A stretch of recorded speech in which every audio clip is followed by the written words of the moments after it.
Hi everyone, this is Shahrukh Saifi and welcome to the channel simplifying exams. आज के इस one shot video में हम बात करेंगे chapter number first power sharing के बारे में।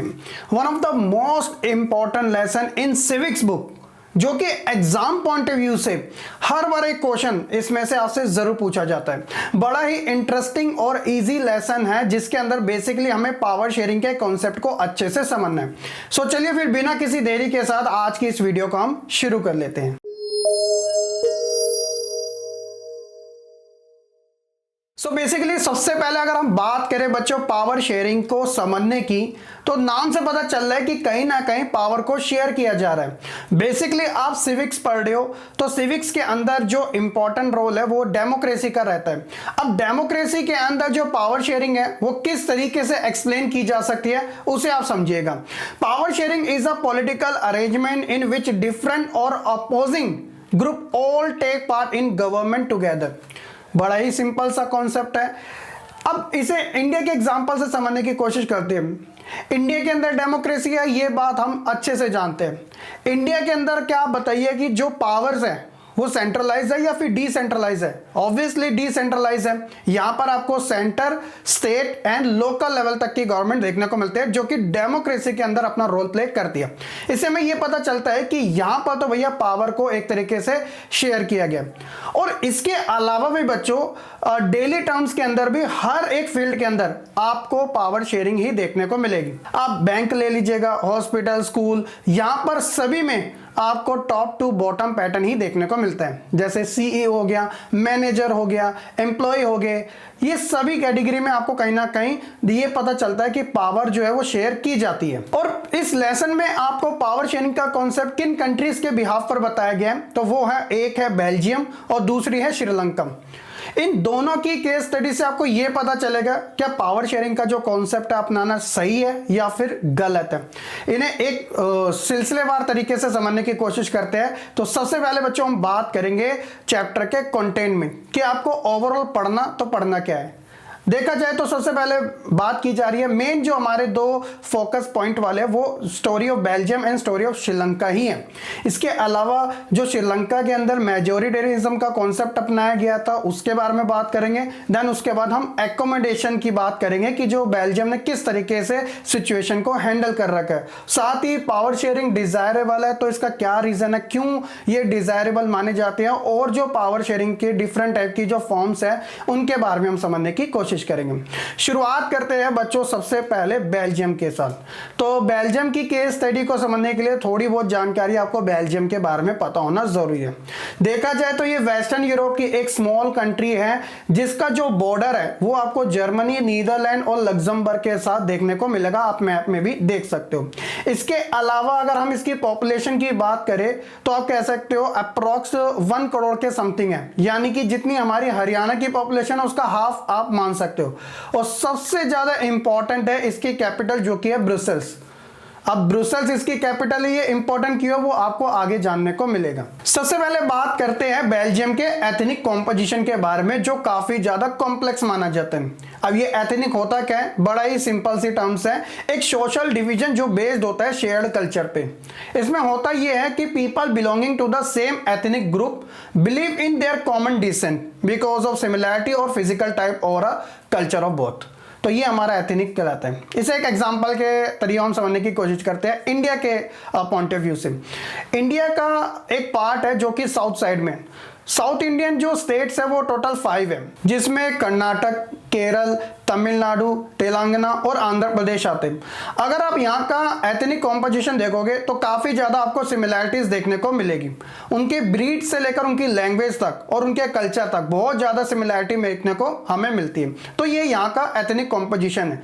उसी तरह आप गुजरात और महाराष्ट्र को भी एग्जाम्पल के तौर पर समझ सकते हो। गुजरात में गुजराती और महाराष्ट्र में मराठी बोली जाती है, तो दोनों ही लैंग्वेज में काफी ज्यादा सिमिलैरिटी है और उनके जो कल्चर्स है, उनके जो बिलीव्स है उसमें भी काफी ज्यादा सिमिलैरिटीज देखने को मिलती है। और ये जरूरी नहीं है कि इन सिमिलैरिटीज के लिए किसी एक रीजन में रहना या फिर किसी एक नेशनैलिटी का होना काफी जरूरी है। तो ये एथनिक कॉम्पोजिशन हमारा कहलाया जाता है। बड़ा सिंपल सी टर्म्स है। अब बेल्जियम का एथनिक कॉम्पोजिशन क्यों इतना कॉम्प्लेक्स है उसे आप समझिएगा। तो देखिए ये है पाई चार्ट और साइड में आपको दिख रहा है बेल्जियम का मैप। इसमें आपको दो कलर के ऊपर फोकस करना है, एक है येलो और दूसरा है रेड कलर वाला। अगर हम परसेंटेज वाइज देखें तो 59% जो बेल्जियन पीपल है वो ज्यादा मेजॉरिटी में देखने को मिलते हैं। इसके अलावा 40% वो लोग जो कि फ्रेंच लैंग्वेज का यूज करते हैं और बचे रेस्ट 1% जो कि जर्मन लैंग्वेज का यूज करते हैं। तो इसमें दिक्कत किस बात की है, देखिए तो 59% जो बेल्जियन पीपल है वो डच लैंग्वेज यूज करते हैं।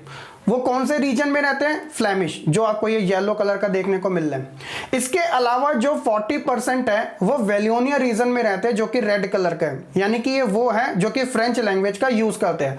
और आप साइड में देखोगे ये वाला पार्ट, ये 1% जर्मन स्पीकर्स का है, यानी कि जो जर्मन लैंग्वेज का यूज करते हैं। तो ये तो हो गया इनका एथनिक कॉम्पोजिशन। आपको इससे पता चल रहा है कि जो मेजॉरिटी में है वो लोग हैं जो कि डच लैंग्वेज का यूज करते हैं, है ना। लेकिन जब बात आएगी बेल्जियम की कैपिटल की जो कि है ब्रुसेल्स, अब यहां पे जो सिनेरियो है वो बिल्कुल चेंज हो जाता है। जैसे एग्जांपल के तौर पे पूरे बेल्जियम के अंदर 59% आपको डच स्पीकर्स देखने को मिलेंगे, लेकिन जब इसकी कैपिटल की बात आएगी ब्रुसेल्स की, तो वही जो मेजॉरिटी में पीपल है 59%, अब वो यहां पर हो जाते हैं मात्र 20%, सीधा मेजॉरिटी से माइनॉरिटी में आ गया। और वहीं जो फ्रेंच स्पीकर्स हैं जो ऑल ओवर बेल्जियम के अंदर ओनली 40% है, अब वो डबल हो जाते हैं कैपिटल के अंदर जो कि 80% हो जाते हैं। इसी वजह से कहा जाता है कि जो बेल्जियम का एथनिक कॉम्पोजिशंस है वो काफी ज्यादा कॉम्प्लेक्स है। अब प्रॉब्लम क्या हमें देखने को मिल रही है, in Belgium the French speaking community was in minority, जैसे कि 40% के आसपास है।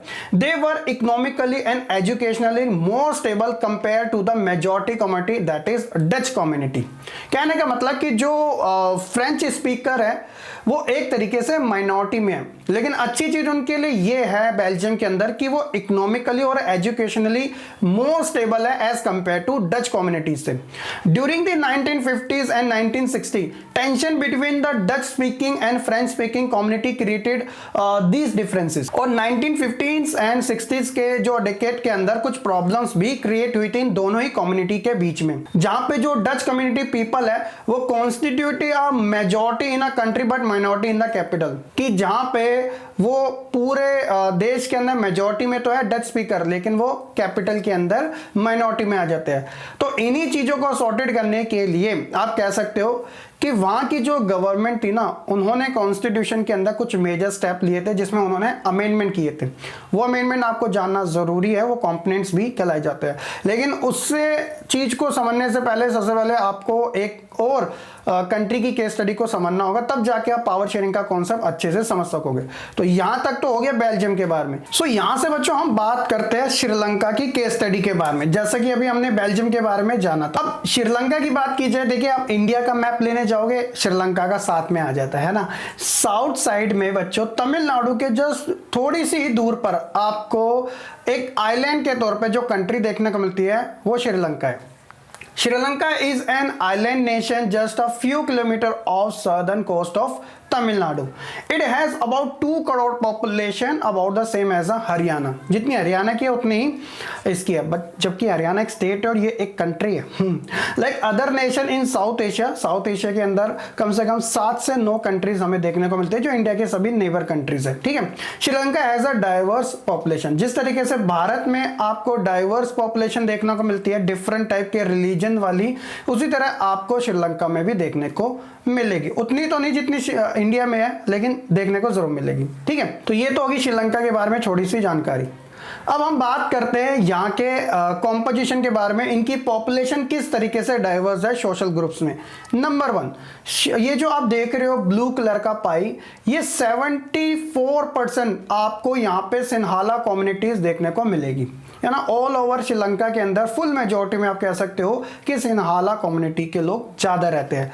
जबकि ये जो रेड वाला है इसमें 18% आपको तमिल्स देखने को मिलेंगे, जो रेस्ट है 7% वो यहाँ पे आपको क्रिश्चियंस देखने को मिलेंगे। तो आपको ये पता चलेगा कि फर्स्ट नंबर पे यहाँ पे सिन्हाला है, सेकंड पे तमिल और थर्ड पे क्रिश्चियन।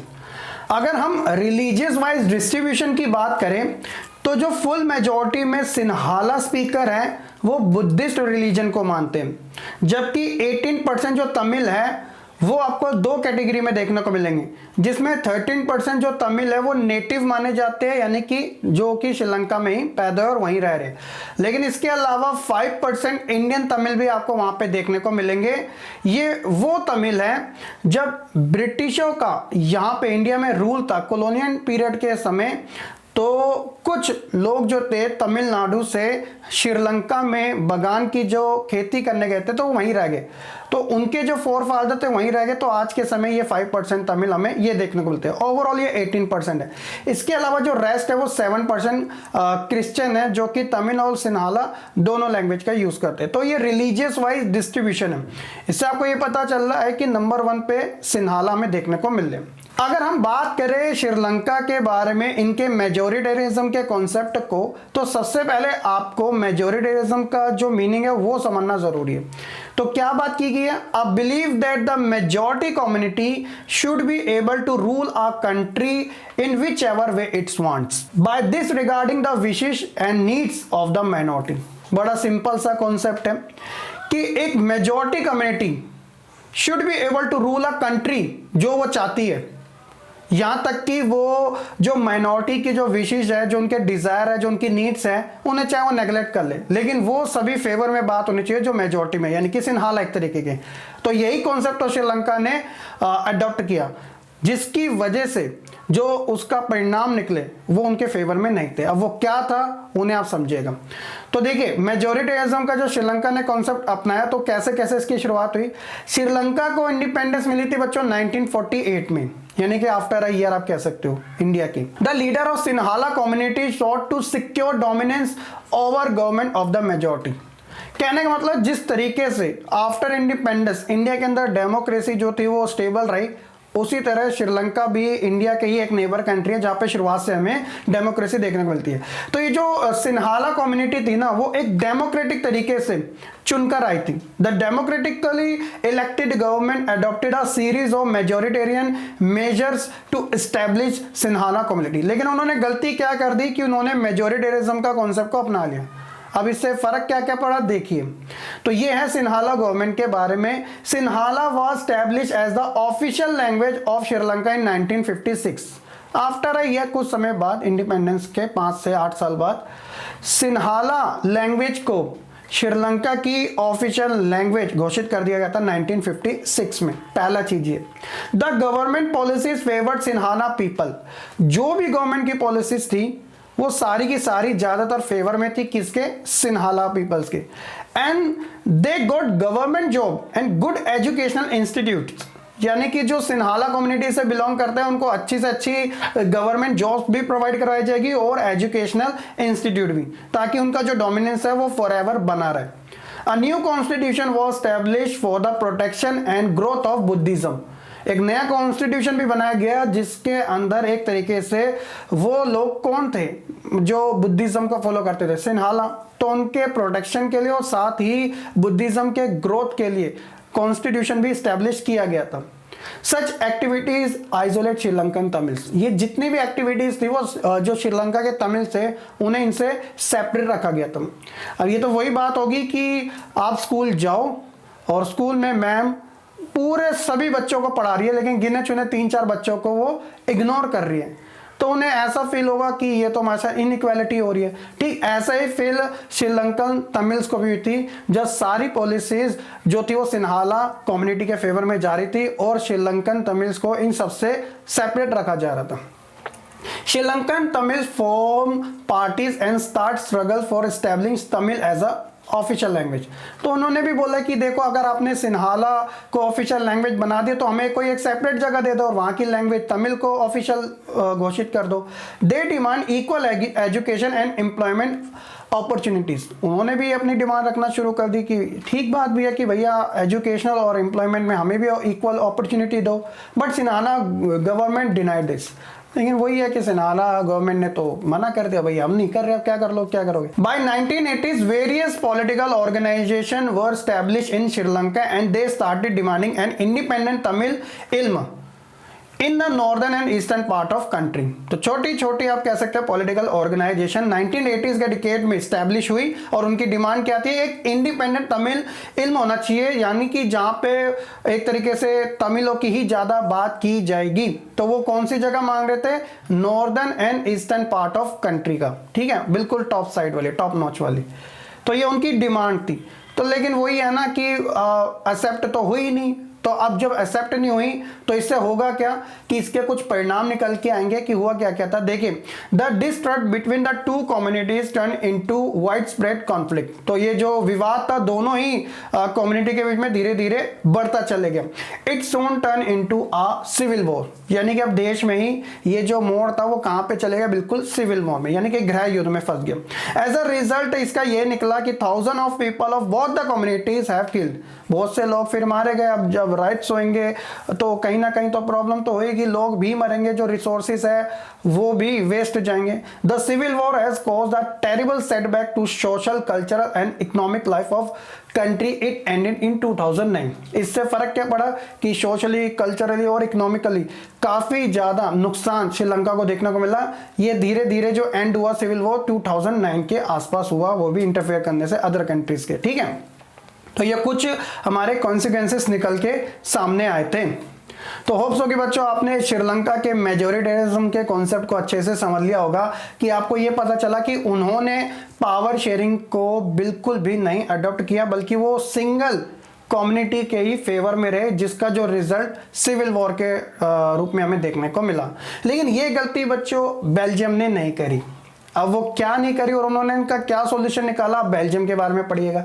देखिए, बेल्जियम ने समझदारी दिखाई। एकोमोडेशन इन बेल्जियम, हुआ क्या था, the Belgium leader took a different path, उन्होंने एक अलग रास्ता अपनाया। They recognise the existence of regional differences and culture diversity, उन्होंने एक पहले तो सबसे पहले ये देखा कि जो भी हमारी कंट्री के अंदर रीजनल डिफरेंसेस और कल्चर डाइवर्सिटी है उसे अच्छी तरीके से रिकॉग्नाइज किया। 1970 एंड 1993 उन्होंने क्या किया, अमेंडमेंट के अंदर 4 टाइम्स आप कह सकते हो कि चेंजेस लाए, जिसमें उन्होंने ऐसा किया कि everyone to live together within the same country, कि उन्हें एक ऐसा फील हो वहां के लोगों को कि जिस कंट्री में वो रह रहे हैं कि उनके साथ इनइक्वालिटी ना हो रही है, सबको बिल्कुल इक्वल तरीके से ट्रीट किया जाएगा।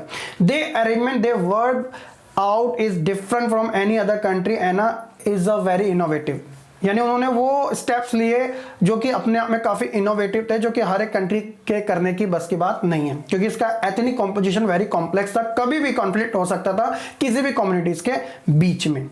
लेकिन उनकी समझदारी ये थी कि जो ये 4 टाइम्स उन्होंने अमेंडमेंट किए थे उनसे इनको बहुत ज्यादा बेनिफिट मिला। अब ये कौन कौन से थे, देखिए बहुत अच्छे तरीके से थे। तो आप कह सकते हो ये कंपोनेंट्स या फिर एलिमेंट्स ऑफ बेल्जियम मॉडल के। Number 1, constitution prescribe that the number of the Dutch and French speaking minister shall be equal in central government. Number 1 क्या था कि डच और फ्रेंच स्पीकिंग जो मिनिस्टर थे उनको इक्वल तरीके से सेंट्रल गवर्नमेंट में पार्टिसिपेट करने दिया जाएगा। तो ये अच्छी चीज थी, 50-50 हो गया। इसके अलावा many power of central government have been given to state government of the 2 region of the country, Flemish और वेलोनिया, कि आप कह सकते हो कि सेंट्रल गवर्नमेंट ने अपनी बहुत सी जो पावर्स थी वो स्टेट गवर्नमेंट को भी डिस्ट्रीब्यूट कर दी। तो इससे आप कह सकते हो कि पावर शेयर कर दी गई एक तरीके से। ब्रुसेल्स जो कि बेल्जियम की कैपिटल थी हैज अ सेपरेट गवर्नमेंट, वहां पे एक अलग गवर्नमेंट थी in which both the community have equal representative, क्योंकि वहां पे मेजोरिटी में फ्रेंच स्पीकर्स ज्यादा थे। तो फ्रेंच वालों ने भी बोला कि देखो हमें सेंट्रल में अगर आपने हमें इक्वालिटी दी है तो हम आपको कैपिटल के अंदर भी इक्वालिटी देंगे। तो यहाँ पे इक्वल रिप्रेजेंटेशन भी हमें देखने को मिला।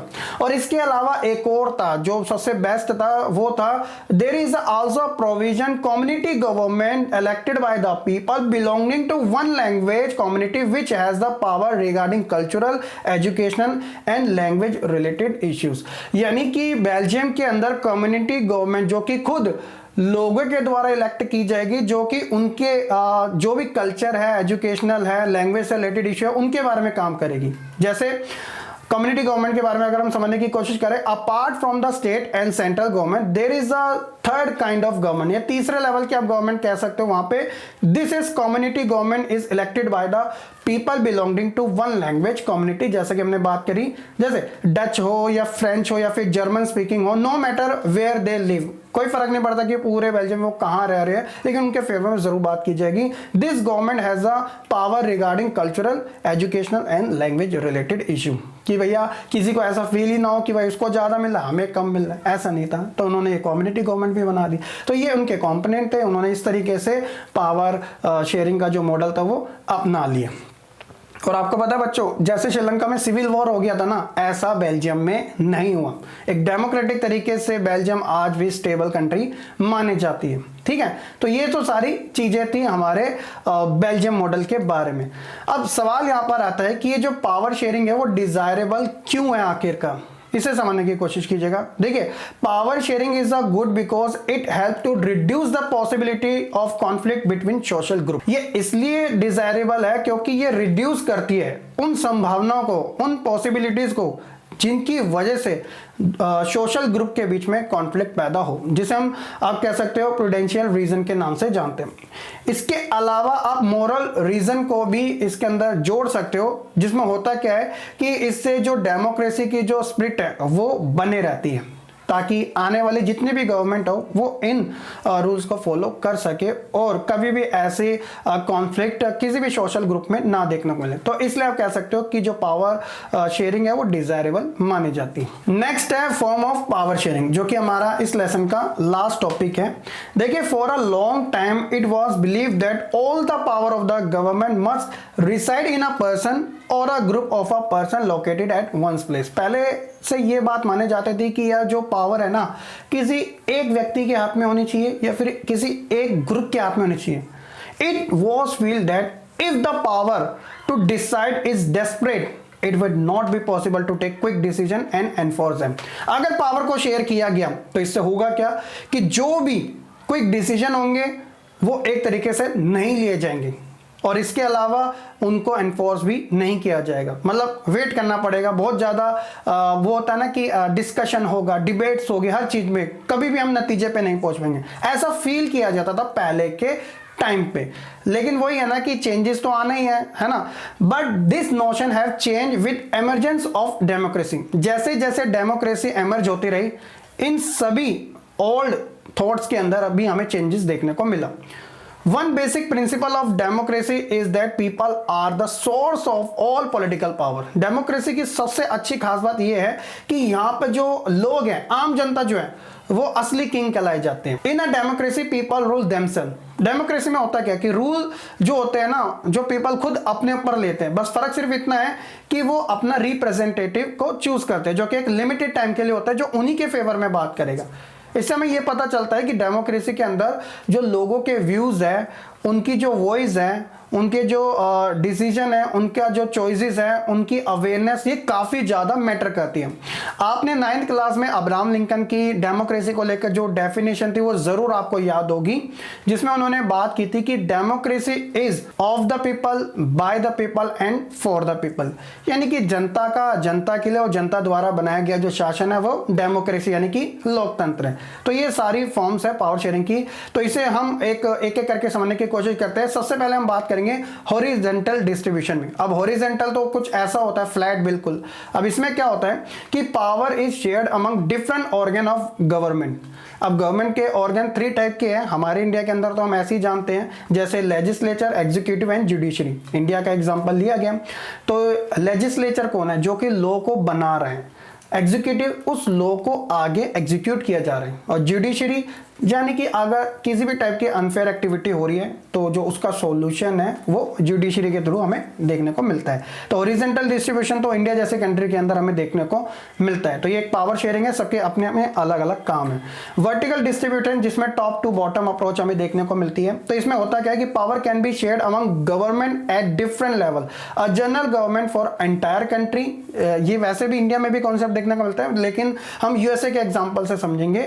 एक होती है सेंट्रल गवर्नमेंट गवर्नमेंट जो पूरे एंटायर कंट्री के ऊपर कंट्रोल रखती है, और उसके अलावा होती है आप कह सकते हो प्रोविंशियल या फिर रीजनल या फिर स्टेट लेवल की गवर्नमेंट, जो कि अपने अपने स्टेट में अपना रोल प्ले करती है। जैसे यूएसए में देखने को मिलता है, इवन ये इंडिया में भी देखने को मिलता है। यहाँ पर भी सेंट्रल गवर्नमेंट है, इसके अलावा स्टेट गवर्नमेंट है, अब यहाँ तक की लोकल लेवल तक की भी हमें गवर्नमेंट देखने को मिलती है। नेक्स्ट लेसन में बच्चों आप इन्हीं पावर्स के बारे में अच्छे से जरूर समझोगे, ठीक है। इसके अलावा सोशल डिस्ट्रीब्यूशन भी हमें पावर का देखने को मिलता है। जैसे कि हमने बेल्जियम के कॉन्सेप्ट में समझा था, पावर में also be shared among different social group such as the religious and linguistic group, जैसे कम्युनिटी गवर्नमेंट जिसमें जर्मन, फ्रेंच और डच सबके लिए अलग अलग थी, जिसमें वो कल्चरली, इकोनॉमिकली और लैंग्वेज रिलेटेड इश्यू के ऊपर अपनी बात रख सकते हैं। इसके अलावा बच्चों लास्ट है पॉलिटिकल डिस्ट्रीब्यूशन भी हमें देखने को मिलता है। जैसे कि power sharing arrangement can also be seen in way political parties में भी देखने को मिलता है। प्रेशर ग्रुप जो होता है, जो ऑल टाइम एक तरीके से प्रेशर बनाए रखता है काम करने को लेकर, और मूवमेंट्स कंट्रोल और इन्फ्लुएंस दोज इन पावर, यानी वो लोग जो कि पावर में बैठे हुए हैं, क्योंकि उन्हें लिमिटेड टाइम ही दिया गया है, इसलिए वहां पर भी हमें ये पॉलिटिकल डिस्ट्रीब्यूशन देखने को मिलता है। तो इन सभी चीजों से आप समझ सकते हो कि जो पावर शेयरिंग है वो एक गुड कॉन्सेप्ट है, जो कि मोस्ट ऑफ द कंट्रीज में अडॉप्ट किया गया है और अच्छे तरीके से उन्हें फॉलो भी किया जा रहा है। तो ये था बच्चों हमारा चैप्टर 1 पावर शेयरिंग से रिलेटेड ऑल ओवर कंटेंट, जिसके अंदर हमने बेसिकली बात करी थी बेल्जियम और श्रीलंका के केस स्टडी को लेकर कि पावर शेयरिंग का कॉन्सेप्ट अपनाना ठीक है या फिर गलत है। क्विक रिकैप की बात करें तो शुरुआत में बच्चों मैंने आपको बेल्जियम के बारे में बता दिया था, इसके अलावा फिर हमने बात करी थी श्रीलंका के बारे में, और उसका तीसरा जो था वो accommodation in Belgium, majoritarian in Sri Lanka, और why power sharing is desirable, और साथ ही लास्ट हमने पढ़ा था फॉर्म ऑफ पावर शेयरिंग के बारे में। होप्स कि कंप्लीट इंफॉर्मेशन आपको इस चैप्टर की वन शॉट वीडियो में अच्छे से समझ आ चुकी होगी। स्टिल कोई डाउट है तो आप कमेंट सेक्शन में मेंशन कर सकते हैं, और वीडियो पसंद आई हो तो लाइक कमेंट शेयर जरूर कीजिएगा, और चैनल पे नए हैं तो सब्सक्राइब करना बिल्कुल ना भूलिएगा। बाकी हम मिलेंगे अपने नेक्स्ट वीडियो में, तब तक के लिए से बच्चे खुश रहे, पढ़ते रहे और ऐसे ही आगे बढ़ते रहें।